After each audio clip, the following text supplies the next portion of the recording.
If you think that what the Mr. Steven Stelansky said was bad for the Wall Street Journal, calling Dearborn, Michigan, the jihad capital of America, Thomas Friedman sees your Dearborn, Michigan comment and raises you the stakes of saying that Palestinians are insects. Insects. That must be crushed. You know what? Yeah. And here's what's great. What these people are doing is they are providing fodder and content for when our government, our people, our leaders are also brought to The Hague, which those things are in the works. And when they have to look for what is one of the elements of genocide is intent, and they have to show instances of that intent, and then you could draw links between that and this kind of rhetoric. This is why I'm all in favor of hate speech. I love to know who the bigots are. I find it extremely, extremely helpful to know who the bigots are. I appreciate it. You know, much like the stupid fighting that went on between RFK and more specifically Joe Rogan and Dr. Peter Hotez, this is a very similar situation when it comes to war and peace. Now, the people that are always out there screaming for war at the top of their lungs are people that look like Thomas Friedman. They're old, pudgy, out of shape, absolutely incapable of defending and most importantly, nest. Chinless. Well, spineless. And chinless. No, that man has no chin. But Thomas Friedman, who is still the lead columnist for foreign policy with the New York Times, was one of the biggest advocates for the war in Iraq back in 2003. And yet here he is justifying what is going on in the Middle East and basically equating, this whole idea that if you are, a Middle Easterner, you are now, more or less a rodent. Oh, keep it up, please. I honestly, this is the thing. I want to know. As well, they should be. All of the mosques should be on high alert everywhere right now. I mean, the Jewish community does it. All the JCCs are on lockdown. The idea that Thomas Friedman won a Pulitzer Prize says a lot, but of course, this is written by a columnist that Jen thinks very highly of. I do. Despite it being the Daily Beast, which we do not have love for. I don't care, but I love Ben Burgess. I love Ben Burgess. I've never met him, but I like him very, very much. Thomas Friedman loves a good war or a bad one. In the early 2000s, he was the New York Times most enthusiastic cheerleader for W's war in Iraq and Afghanistan. As the American counterinsurgency in Iraq went south, Friedman became notorious for his constant pronouncements year after year that we needed just another 6 months to turn around the war and achieve a decent outcome. See, that's what's going to happen. But who was this, just other than being a columnist? Like, why do we care?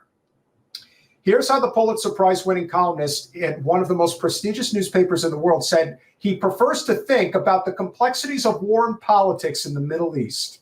And we quote. And I quote, according to Science Daily, the wasp insects its eggs into live caterpillars. No, the wasp injects its eggs.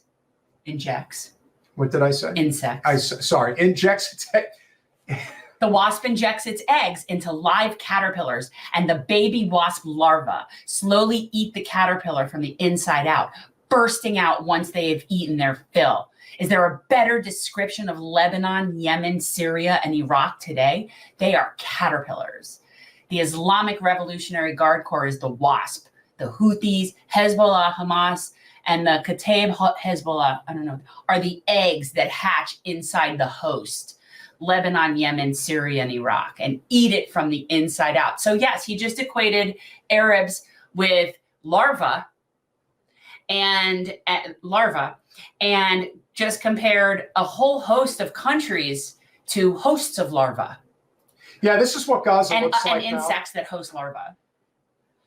And here's the thing. It's like, what in the world is Israel going to be able to steal from Gaza once it gets it? You're destroying the culture. What are you going to do? You're not going to have a culture to steal. It's sort of like Israeli, it's like a symbiote. It only exists by sucking somebody else's culture. So are you going to float into Gaza and suck that out too? But there's nothing going to be left there for you. Soulless, crazy, genocidal lunatics. And of course, Thomas Friedman, who almost assuredly lives on the Upper East Side of Manhattan and gets to and from every place, either with a private chauffeur or a cab, never really deals with the general public or ever has to face any type Mr. of Friedman. public shaming, Mr. Friedman. So as a result, he's able to get away with this bullshit, but the New York Times has never met a war that they didn't like. And so this is not surprising. But remember, what you have to do, and this was a very common tactic post 9/11, is you have to dehumanize the enemy as much as you can, which is what brings this entire podcast full circle. Brian Mast did the exact same thing. Got to dehumanize them. They are not worthy of life. We must get rid of them. Do you know who was really good at that? Hitler. It's interesting because every single basically reference, and I've been saying this for a long time, anything that comes basically out of Israel about Palestinians is just a projection of themselves. And so what we have here are we have a situation where you have now the state of Israel using the exact same thing, referring to a group of people as insects. Right? Like it's the exact same thing. And then we still are debating the fact with some people whether or not this is a genocide. You know, one of the things, and I'm going to bring this up because I think it's relevant to this particular conversation. Right now, and again, we don't have to go through the minutia of Burgess. No, but can we put a link up to it so that you guys can check it out? And if you're not familiar with Ben Burgess, he does great work. And also, I see him when the Left Reckoning guys have him on, but I think he also does he has his own stuff, but he's great. Well, again, as he just points out here, these are the circumstances under which Friedman is reaching back to the kind of dehumanizing metaphors that used to be used by European colonialists who thought they were bringing civilization to savages. The Middle East is a jungle. The various kinds of scary foreign enemies to be found there are insects. Again, dehumanization. And as you can see here, these are Palestinian children who are undoubtedly starving and dealing with all different kinds of disease. So when we talk about a genocide, which again is what it is, you must recognize that not all genocide is the result of bombs being dropped. It's the result of what comes after. Oh, I think that it's already, and I've been saying this for a long time, they could stop all of the killing right now.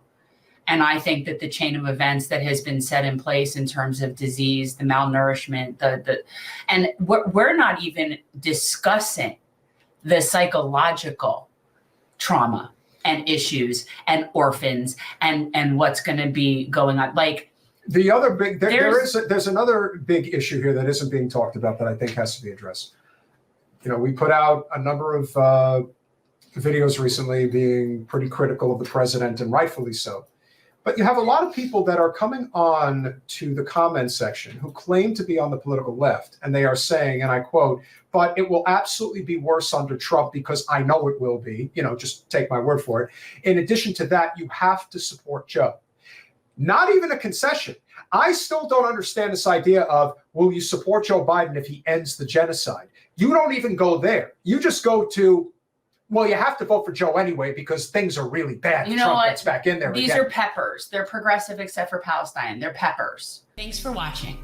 If you want to support our mission to transform politics into service, please like this video, subscribe, follow us on social media, and consider joining our Patreon, where you'll get early access to our interviews as well as other exclusive content. Links are in the description. Peace out.